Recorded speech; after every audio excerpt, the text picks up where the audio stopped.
I'm wholeheartedly with you on that one. Why is it taking them so long to find Rumble? Aurora is going to be the choice. Oh my goodness. Okay. Of course! This is how we start this off. It's Durora. Thank you very much. Well, absolutely nuts.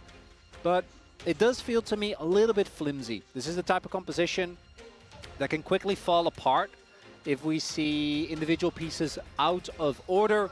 Working together all that well. KT with a bunch of OP champions, but who knows whether that's going to make the difference. Jump into the rift for game one. But Q now on cooldown for a little bit. See whether they can get rid of some of these plants. Looks like they won't be able to, but Perfect has to flash very early on. And Quandong Freaks will just get Pureshik out of here. He's still sticking around though. 3 versus 2 here for KT. Maybe a 3 versus 3 as Pureshik, he manages to get it down to 8 health on the big Raptor. Makes sense that Bulldog is really struggling in these early trades. What I'm mainly going to be looking towards is how does he use the ultimate? Because it's by far, I think, the strongest part of this champion. It's also kind of hard to use reliably as Cuz. They get this. Yeah, Cuz just kind of walks on over. Now a twisting advance onto BDD, but he's going to put him on the mini equalizer. Still, BDD's in trouble. That's first blood going to the Aurora. She just throws down the ulti. Does have to flash in the end, but I'm reckoning he's going to say worth for that one. You have a lot of threat in chokes as well. If you're ever late to an objective, there's no point. Because between Bullet Time, Alistar existing, and Zyra and Rumble, you need to be there first. And right now, it looks like that is the case here for Quandong. This Bulldog using his stealth to walk up a little bit. Yep, skipping across the veil, as it were. But he'll be all right. Cuz that'll be 4. Yeah, just going to start this one up. Exactly. KT was, of course, able to get a couple of them, but the fact that it was just that cheeky little smite on 79 health from Cuz to lock down one of them, getting the 4th is actually kind of huge. Deft is just taking first turret, as we say it, and Pureshik will be able to take away the enemy Raptors. The enemy Krugs, get a little bit of extra there, as Leaper is able to at least get a few, but it looks like Deft, I mean, very, very close to being able to just take this full turret, and he should be able to grab that last plate as well. And Deft getting fed is kind of just the game plan for KT most of the time. All right, this Rift Herald going down as Cuz's angle a little bit strange on this one. He's looking for Perfect and for Deft. Bullet Time immediately comes down as Bulldog just throws Deft into the circle. Will be able to take him down. It's a 2-for-2 trade so far though, as Bulldog just going to be ripped to shreds. BDD gets his revenge, and it's a 3-for-2 trade in the end. Have no idea who got the Rift Herald. It's actually BDD that collects that one. So a big trade up here for KT. KT, get the objective, get the mid lane turret. Barrel's a little far up here. Yeah, he's going to headbutt Andil away, but now he's just going to try and turn it. Bulldog is going to get ultimated again, and BDD will take him down. The full Bullet Time into the face of this Aurora. And yeah, that's Deft. I think he'll have the Infinity Edge now. This is his W right from the get-go there, so he doesn't have the gap close. He can't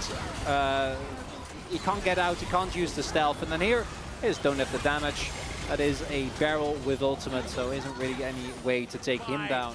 It just, you have to listen. And they were never going to win, I guess, unless Leaper just solo kills Deft, which he probably will. Yeah, Deft is going to go down. That's inconsequential. That's not a cast. And Perfect also just absorbs the ganks. The fact that Deft is just here next to Zeri, yeah, you don't win the all-in. That's remained stagnant for quite some time, as I've seen this play before. Bulldog's just going to blow him up. He is enough, to be perfectly honest. Let's have a look at this from Deft's perspective. 탑 2차 쪽 대체가 별로 미드 걸을 거예요. Okay, he's just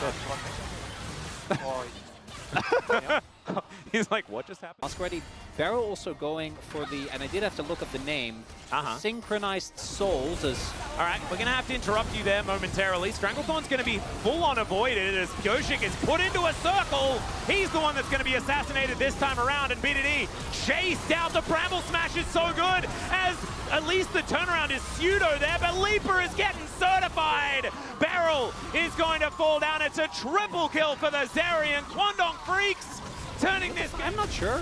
I feel like he could have definitely used it, but I think they were kind of looking good. Yeah, they should be able to get this, although Andil Yeah, he can possibly get in here. Nature's Grasp is going to be tanked by Beryl. Everyone sort of lines up for it. The extent of him not really working out as they do get the ulti down. But Perpy is now looking to barbecue them. The Aurora goes down, but she does kill Deft as well as Kwangdong Freaks just get full control of the pit. They equalize the Dragons, and they are well and truly back in this game. GA forgone. Instead, BDD full damage with the IE. Of course, it's the let's hope I survive so that I can just kill all of them. And Infinity Edge going to be a big one there. It's Pyoshik, no idea what's happening around this Baron as they put down the circle. Perfect flashes out of it. But this is all just to create space. BDD coming on over, looks for Bulldog, knows that there's no ulti, but he gets caught. The Magnus Storm comes in and he has to flash away. The Baron secured here by the Kwangdong Freaks. They do lose a fair bit of health, but an equalizer does nothing. All 5 members get out with the Baron, and Kwangdong Freaks with this whole game under their control. These fights, Atlas. Indeed. Cuz taking a fair bit of damage there. But he can just sip some sap, and he's going to be A-OK. There's a circle down once again. It's the bullet time, but this is what we were talking about before. Beryl, he goes in. They're just underneath the turret having a party. They are so tanky.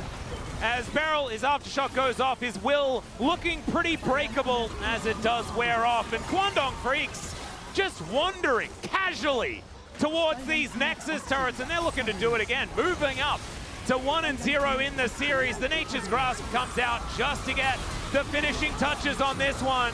Pyoshik going down once again. This guy Zyra hasn't looked very good this season and is continuing to get punished. There it goes, the Nexus to go down next, and Kwangdong Freaks passing the first test on their trip to playoffs. Kind of killed everyone.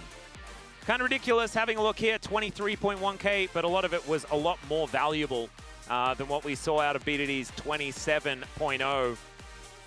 Yeah, KT just kind of not surviving long enough in that game to actually close it out. Dudu was also there.